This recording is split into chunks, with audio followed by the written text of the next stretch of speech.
Olá pessoal, estamos aqui para mais um Imagine Research Pills. Hoje nós vamos falar sobre um assunto que, para quando está diminuindo a prevalência de coronavírus, é cada vez mais importante, e espero que isso seja cada vez mais importante. Então, quando a gente olha uma tomografia e ela é típica de coronavírus, o que mais pode ser? Né? Qual é o diagnóstico diferencial? Esse artigo nosso foi publicado esse ano no Jornal Britânico de Radiologia. E o objetivo é exatamente esse: ilustrar possíveis etiologias para quando a toma é típica de Covid, o que mais pode ser? Né? Esse aqui é um caso interessante, tem múltiplas consolidações bilaterais, com padrão perilobular, por vezes de halo invertido, um quadro típico de Covid e uma pneumonia por H1N1. Outro caso em que a gente via também algumas áreas de padrão dela invertido, mas aqui com mais vidro fosco, com alguns nódulos centroacinares e consolidações periféricas, de novo áreas de vidro fosco, também bilaterais, um padrão muito típico de coronavírus, mas uma pneumonia por adenovírus, comprovada por PCR.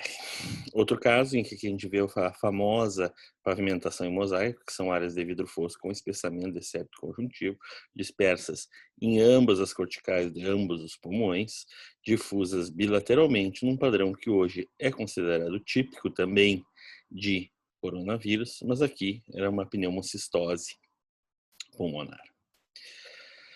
Aqui algumas áreas mais nodulares de vidro fosco, associadas a consolidações em regiões pendentes de ambos os pulmões, com áreas de vidro fosco e algumas áreas atelectásicas associadas, algumas áreas mais consolidativas, reunindo os três grandes padrões que a gente vê em casos de coronavírus, que é consolidação, vidro fosco e vidro fosco nodular, evoluindo por vezes para dano alveolar difuso, mas nesse caso numa pneumonia por micoplasma.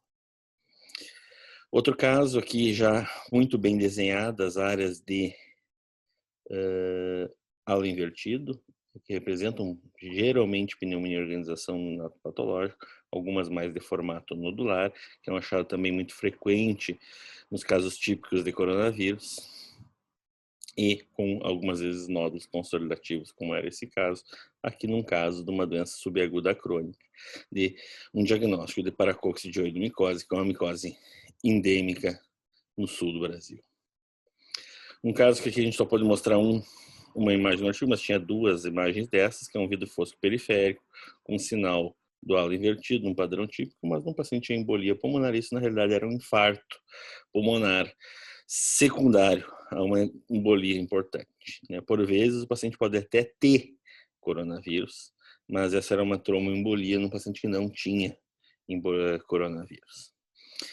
Aqui um caso interessante, um paciente que teve um trauma importante no membro inferior, com uma fratura comunitiva de 2 ossos longos, começou com falta de ar 48 horas depois, um vidro fosco cortical bonito, interessante, algumas áreas já consolidando, num padrão que é típico de coronavírus, mas era uma embolia gordurosa, com vários PCRs negativos desse paciente.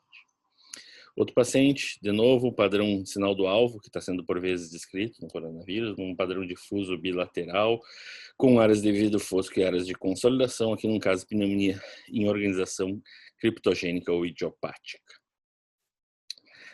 Mais um caso, um vidro fosco com espessamento de septo, um padrão de pavimentação em mosaico, respeitando muito a cortical de ambos os pulmões, num paciente tinha doença do colágeno, esse era um caso de pneumonia intersticial não específica, secundária à doença do colágeno.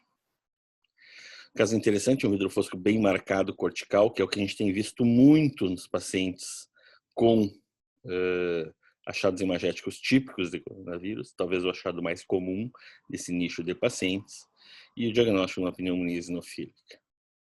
E por fim, vidro fosco difuso com algumas bronquiolectasias de extração, mais prevalentes nos lobos inferiores, um diagnóstico de pneumonia descamativa.